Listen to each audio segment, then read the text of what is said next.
ಎಲ್ಲ ರಾಜಕೀಯ ನಾಯಕರನ್ನ ಖಳನಾಯಕರು ಅಂತ ಹೇಳಿ ರೂಪಿಸ್ಕೊಂಡು ದೇಶ ಉದಯ ಮಾಡೋ ಕಾಲದಲ್ಲಿ ನಾವು ಬದುಕ್ತೀವಿ. ಮತ್ತೆ ಮೇಲೆ ಅದು ಇದು ಅಂತ ಈಗ ಹಂಚ್ಕೊಂಡು ಹೇಳುವಾಗ ಸ್ಥಿತಿ ಬಂದ್ಬಿಟ್ಟಿದ್ರೆ ನಾವೇ ಎಮ್.ಎಲ್.ಎ ಆಗಿದ್ದೆ, ಮಂತ್ರಿ ಆಗಿದ್ದೆ ಅಂದ್ರೆ ಏನಂತ ನಾವೇ ಇಟ್ಕೊಳ್ಳೋ ಸ್ಥಿತಿನ ಇವತ್ತು ನಿರೂಪಣೆ ಮಾಡಿ ತಂದೆ ಕೊಟ್ಟ ಹಾದಿಯಲ್ಲಿ ತಂದೆಯ ತಕ್ಕನಾಗಿ ಮಗನಾಗಿ ಮಧುಮಾದೇವರು ಹೋಗ್ತಾರೆ. ನನಗೆ ಒಂದು ಉತ್ತಮ ಉದಾಹರಣೆ ನಾವು ಕೂತಿರುವಂತಹ ಹಾಲು ಇದು. ನಾನು ಬಂದು ನೋಡಿದೆ, ಬಹಳ ಹಳೆ ಪ್ರೋಗ್ರಾಮ್ ಬಂದು ಈಗ ಬಂದು ಬಗೆಯುವಂಥ ಪ್ರೋಗ್ರಾಮ್ ಬಂದಿದೆ. ಇದಾದ ನಂತರ ಈಗ ಬಂದಿದ್ದೀನಿ. ಅದ್ಭುತವನ್ನೇ ಸೃಷ್ಟಿ ಮಾಡಿದ್ದಾರೆ. ಹೊಸ ಗಾಂಧಿ ಭವನ ಆಗಿದೆ.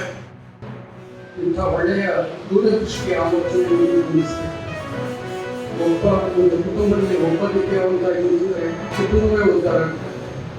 ಈ ಕಲ್ಪನೆ ಮಾದೇವರಿಗೆ ತುಂಬ ಮುಖ್ಯವಾಗಿದೆ. ಹಾಗೆಯೇ ಆರೋಗ್ಯ, ನಮ್ಮ ಮನೆಯನ್ನೇ ಆಸ್ಪತ್ರೆಯಾಗಿ ಪರಿವರ್ತಿಸಿದ ಮಹಾನುಭಾವ ಮಾದೇವರು